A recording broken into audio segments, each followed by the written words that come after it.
السلام علیکم، میں زین علی حاجی ٹی وی آفیشیل سے ایک نئے ولاگ کے ساتھ آپ کی خدمت میں حاضر ہوں۔ آج کی خبر یہ ہے کہ جی افغانستان میں ایک انقلاب آ رہا ہے اور کہا جا رہا ہے کہ یہ انقلاب اگلے 4 سے 5 سال کے اندر آ جائے گا اور اگلے 4 سے 5 سال کے اندر لوگ افغانستان میں نوکری ڈھونڈنا جایا کریں گے اور جو افغانستان ہے وہ اگلا دبئی بننے جا رہا ہے۔ اس سلسلے میں آپ یہ دیکھیں کہ افغانستان کی جو گورنمنٹ ہے انہوں نے معاہدے کیے ہیں دوسرے ممالک کے ساتھ، جس میں چائنا، ایران، ترکی اور برطانیہ شامل ہے۔ ابھی جو پہلی پیش رفت ہوئی ہے اس میں بتایا جا رہا ہے کہ 7 ارب ڈالر کے معاہدے ہوئے ہیں اور یہ جو معاہدے ہیں، جو چائنا کے ساتھ پہلا معاہدہ ہوا ہے وہ ہوا ہے جی لیتھیم کے اوپر۔ تو ہم دیکھتے ہیں پہلے لیتھیم کیا ہے۔ اب آپ کو پتہ ہوگا کہ جو عرب ممالک ہیں جہاں جو امیر ہوئے ہیں وہ ہوئے ہیں تیل کے اوپر، اور پیٹرول بیچ کر وہ امیر ہو چکے ہیں۔ اور اب لیتھیم کیا ہے؟ لیتھیم یہ ہے جی کہ لیتھیم کا استعمال ہوتا ہے جہازوں کے اندر،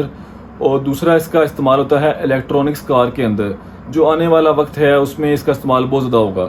اور اس کے علاوہ بھی اس کے بہت زیادہ فوائد ہیں۔ اور اب آپ یہ دیکھیں کہ یہ کتنی مقدار میں دریافت ہوا ہے افغانستان کے اندر۔ تو یہ کہا جا رہا ہے کہ یہ کم از کم 5000 ارب ڈالر کے اس کے ذخائر دریافت ہوئے ہیں۔ اور جو پاکستان پر آپ دیکھیں ٹوٹل قرضہ ہے وہ ہے ہمارا 130 سے 140 ارب ڈالر، جو پچھلے 75 سال کے اندر ہم نے لیا ہے۔ تو آپ یہ دیکھیں کہ افغانستان کی اکانومی کہاں سے کہاں پہنچ جائے گی، اور پاکستان کے حالات دیکھ لیں، آپ کے سامنے ہی ہیں۔ اور دوسرا معاہدہ جو ہوا ہے وہ ہوا ہے چائنا کے ساتھ، وہ ہوا ہے جی گولڈ کے اوپر، اور وہ معاہدہ ہوا ہے اس کے مطابق یہ ہے کہ جی 65% جو گولڈ کی جب مائننگ ہوگی تو وہ لے جائے گا چائنا، اور 35% رہ جائے گا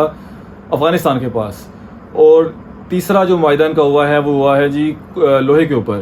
وہ معاہدہ ہوا ہے ایران اور آپ کا ترکی، اور تیسرا ملک ہے برطانیہ۔ اس معاہدے میں یہ طے ہوا ہے کہ 87% لے جائے گا آپ کا ایران، ترکی اور برطانیہ، اور 13% ملے گا آپ کا افغانستان کو۔ لیکن آپ یہ دیکھیں کوئی بھی ملک جو ان سے ہے وہ اتنا بے وقوف نہیں ہوتا کہ 13% خود رکھے اور باقی سارا کا سارا وہ دوسرے ممالک کو دے دے۔ یہ ایک صرف ٹیکٹ ہے کہ دوسرے ملکوں کی انویسٹمنٹ کیسے لانی ہے اپنے ملک کے اندر۔ تو جب ان کے پاس پیسہ آ جائے گا تو پھر یہ دیکھیں گے کہ اپنی انڈسٹری کیسے لگانی ہے، اور پھر یہ اپنی انڈسٹری لگائیں گے اور پھر خود یہ مائننگ کریں گے، خود ہی سب کچھ نکالیں گے، خود ہی ایکسپورٹ کریں گے۔ اور ایک اطلاع یہ بھی آئی ہے کہ اب دیکھیں کہ جو افغانستان ہے وہ کس چیز پر ایکسپورٹ کرنے جا رہا ہے۔ سب سے پہلے آپ یہ دیکھیں کہ وہ کرنے جا رہا ہے جی لوہے کے اوپر، زنک، لیتھیم اور گولڈ کے اوپر۔ اور آپ یہ دیکھیں کہ آنے والے وقت میں جب ان کے ایکسپورٹ بڑھ جائیں گی اور جب اپنے ایکسپورٹ کو بڑھا لیں گے تو ان کے فوراً ریزرو میں کتنا زیادہ اضافہ ہوگا، اور اس سے ان کی مہنگائی کی شرح میں کتنی کمی ہوگی۔ اور ابھی تو یہ 7 ارب ڈالر کے انہوں نے معاہدے کیے ہیں، اور آپ یہ دیکھیں جب اس کے علاوہ جو سننے میں آ رہا ہے کہ 50 ارب ڈالر کے ان کے معاہدوں کی ڈیل چل رہی ہے، تو جب یہ 50 ارب ڈالر بھی ان کے ملک میں آ جائے گا اور پھر یہ ایکسپورٹ پہ کام کریں گے، اب ایکسپورٹ بڑھائیں گے اپنی، تو لگتا ہے تو ایسے ہے کہ کم از کم ایک سال کے اندر یہ 150 سے 200 ارب ڈالر کی ان کی ہوگی ٹرانزیکشن ہوگی ڈالرز کی، اور 150 سے 200 ارب ڈالر ان کے ملک میں آئیں گے۔ تو آپ یہ دیکھیں کہ ان کے ملک میں مہنگائی کی شرح کتنی کم ہو جائے گی۔ ایک رپورٹ آئی ہے جس کے مطابق افغانستان میں مہنگائی کی شرح نیگیٹو ہو چکی ہے، اور آپ یہ دیکھیں کہ پاکستان کے اندر جو مہنگائی کی شرح ہے وہ 40% پہنچ چکی ہے۔ آپ یہ دیکھیں کہ ایک ملک جو ابھی آزاد ہوا ہے، ابھی پچھلے 40 سال سے ایک ملک جنگ لڑ رہا ہے اور جنگ میں مبتلا تھا، تو اب وہ آزاد ہو گیا ہے، اور انہوں نے وہ جو آزادی کیسے لی ہے، انہوں نے لڑ کے لی ہے۔ تو وہ کہاں سے کہاں جا رہا ہے اور ان کے ارادے کیا ہیں۔ اور آپ یہ دیکھیں کہ اس کے علاوہ انہوں نے امریکہ سے بھی کہا ہے کہ آپ نے 20 سال ہم سے جنگ لڑی اور آپ نے جنگ میں ہم سے شکست کھائی ہے، تو وہ ایک سیپریٹ چیز ہے، تو آپ آئیں اور ہمارے ملک میں انویسٹمنٹ کریں۔ اور اس کا سب سے بڑا فائدہ افغانستان کو یہ بھی ہوگا کہ افغانستان کے اندر جابس کریٹ ہوں گی، فورن ریزرو آئیں گے، اور ان کا جو ملک ہے وہ ترقی کر جائے گا۔ اچھا جی، اب آتے ہیں ہم پاکستان کے اوپر۔ اب آپ کو پتہ ہے کہ ہمارے حافظ صاحب جو سے ہیں آرمی چیف صاحب، انہوں نے سخت کریک ڈاؤن کا اعلان کیا تھا اور انہوں نے اس پر عمل درآمد بھی شروع کر دیا ہے۔ اس سلسلے میں صرف ابھی 2 گرفتاریاں ہوئی ہیں، اور اس کے بعد آپ یہ دیکھیں کہ ابھی صرف 2 بندے گرفتار ہوئے ہیں، اور اس کے بعد جو 2 مارکیٹیں ہیں جس میں اوپن مارکیٹ اور آپ کی گرے مارکیٹ، اس میں ڈالر کم از کم 25 سے 30 روپے نیچے آ چکا ہے۔ اور اس کو ایک اور کڑی کے ساتھ بھی جوڑا جا رہا ہے، وہ یہ ہے کہ آئی ایم ایف کا جو وفد ہے وہ اگلے مہینے پاکستان آ رہا ہے، اور آئی ایم ایف کے وفد کی جو ڈیمانڈ ہے وہ یہ ہے کہ آپ نے ڈالر کا جو ریٹ ہے اوپن مارکیٹ کا ریٹ، اور دوسرا ریٹ آپ کا ہے جو سا انٹر جو بینک ہے اس کا ریٹ، وہ آپ نے ایٹ لیسٹ کم از کم برابر رکھیں آپ، تو تب ہم آپ کو اگلا قرضہ دیں گے۔ اور اس معاہدے کو پورا کرنے کے لیے بھی ہو سکتا ہے کہ یہ کوشش کی جا رہی ہو کہ اوپن مارکیٹ اور انٹر بینک کا ریٹ برابر کر دیا جائے، لیکن آپ یہ دیکھیں کہ اس کی وجہ سے جو کریک ڈاؤن شروع کیا گیا ہے، اس کی وجہ سے جو اوپن مارکیٹ ہے اور گرے مارکیٹ میں جو ڈالر کا ریٹ ہے وہ نیچے آ چکا ہے کافی زیادہ۔ اچھا جی، اب یہ دیکھتے ہیں کہ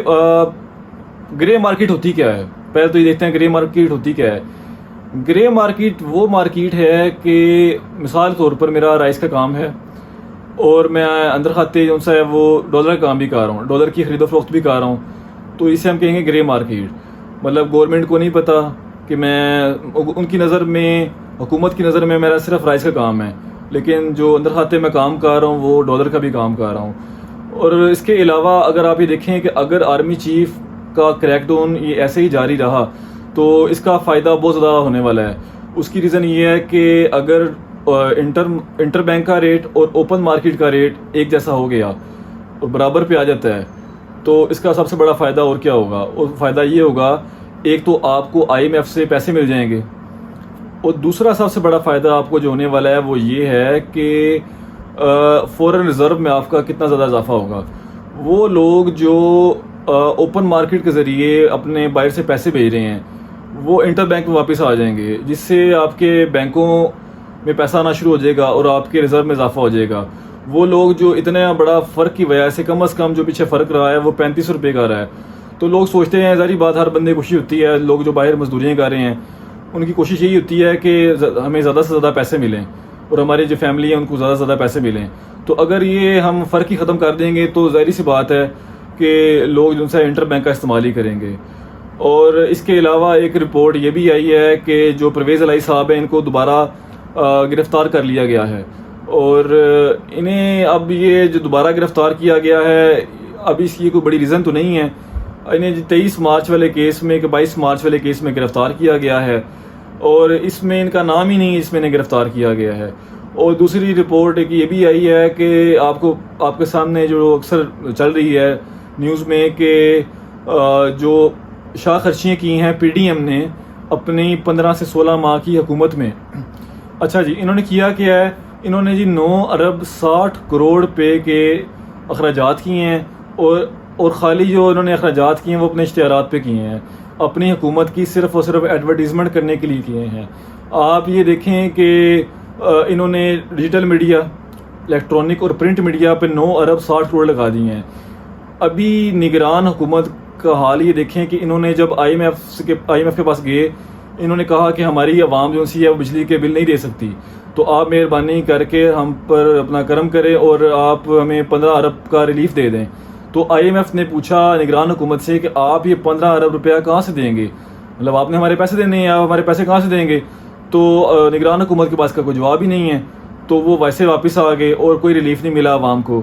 اور دوسری طرف آپ یہ دیکھیں کہ انہوں نے 9 ارب 60 کروڑ روپیہ خالی اشتہارات کے اوپر اڑا دی ہے، اور یہ وہ لوگ تھے جو کہتے تھے جی ہم عوام کا احساس کرنے آئے ہیں۔ انہوں نے احساس کیا کرنا تھا، انہوں نے اپنا احساس صرف کیا ہے، اور انہوں نے اپنا احساس کیا کیا، انہوں نے اپنے سارے کے سارے جو قرضے جو ان پہ کیسز بنے ہوئے تھے وہ انہوں نے سارے معاف کروا لیے نیب والے، اور انہوں نے اپنا ایک اور احساس یہ کیا کہ سارے کے سارے یہ باہر جا چکے ہیں۔ ابھی پاکستان میں نہ زرداری صاحب ہیں، نہ بلاول صاحب ہیں، نہ آپ کو پتہ ہی ہے شہباز شریف ہیں، نہ نواز شریف ہیں، اور مریم کا بھی کچھ پتہ نہیں، ابھی کچھ دنوں مریم بھی یہاں چلی جائیں گی۔ اچھا جی، ایک اور رپورٹ یہ بھی آئی ہے، آج کی جو رپورٹ ہے وہ یہ ہے کہ وکلا نے جو تحریک کا اعلان کیا تھا اس پر انہوں نے عمل کرنا شروع کر دیا ہے۔ اور آپ یہ دیکھیں کہ جو اعتزاز احسن صاحب ہیں اور لطیف خوسا صاحب ہیں، انہوں نے آج بڑا سخت بیان دیا ہے اور انہوں نے تحریک کا آغاز کر دیا ہے، اور انہوں نے کہا ہے کہ ہم چاہتے ہیں، ہماری ڈیمانڈ یہ ہے کہ اگلے 90 روز کے اندر الیکشن کروائے جائیں، اور یہ آئین بھی ہمارا یہی کہتا ہے کہ 90 روز کے اندر الیکشن ہو جانے چاہیے۔ تو انہوں نے کہا ہماری ڈیمانڈ ہے۔ اس کے علاوہ اور بھی وکلاء حضرات ہیں جنہوں نے کہا ہے کہ جو ہمارے ججز ہیں وہ ڈرپوک ہیں اور وہ بزدل ہو چکے ہیں، اور وہ کوئی فیصلہ جو کرتے ہیں ان پر عمل درآمد نہیں کروا پا رہے۔ تو یہ بھی ایک بہت سنگین صورتحال ہے، اور اگر واقعی میں دیکھا جائے تو یہ واقعی ہی بہت سنگین صورتحال ہے، کیونکہ آپ دیکھیں کہ آپ پرویز الہی صاحب کے کیس کو دیکھ لیں۔ پرویز الہی صاحب کو ضمانت دی ہائی کورٹ نے، تو ان کے گھر کے باعث انہیں گرفتار کر لیا گیا، حالانکہ ہائی کورٹ کا یہ حکم تھا کہ آپ نے پرویز الہی صاحب کو گرفتار نہیں کرنا اور کسی بھی کیس میں نہیں کرنا، اور ایم پی او کے جو اس کے تحت بھی آپ نے گرفتار پرویز الہی صاحب کو نہیں کرنا۔ لیکن ابھی دیکھیں اسلام آباد سے پولیس آئی، انہیں گرفتار کر لیا، اور ابھی وہ مزید 2 دن کے ریمانڈ پر پولیس کے حوالے ہیں، اور ریمانڈ بھی ایسا ہے کہ جس کا کچھ پتہ ہی نہیں ہے، اور کیس بھی ایسا ہے اس کا کچھ پتہ ہی نہیں ہے کہ ان پہ کیس کیا کیا گیا ہے، اور جس چیز کا ان پہ کیس بنایا گیا ہے اس دن وہ لاہور میں موجود تھے، نہ کہ اسلام آباد میں موجود تھے۔ تو یہ ہمارے ملک کا حال ہے اور یہاں کی عدالتوں کا یہ حال ہے۔ تو باقی اللہ تعالیٰ یہ ہے اس ملک پر اپنا خاص کرم فضل فرمائے۔ چلیے جی، آج کے لیے اتنا ہی، انشاءاللہ ملتے ہیں اپنے اگلے ولاگ میں کچھ نئی باتوں کے ساتھ۔ تب تک کے لیے اجازت دیجیے، اللہ حافظ۔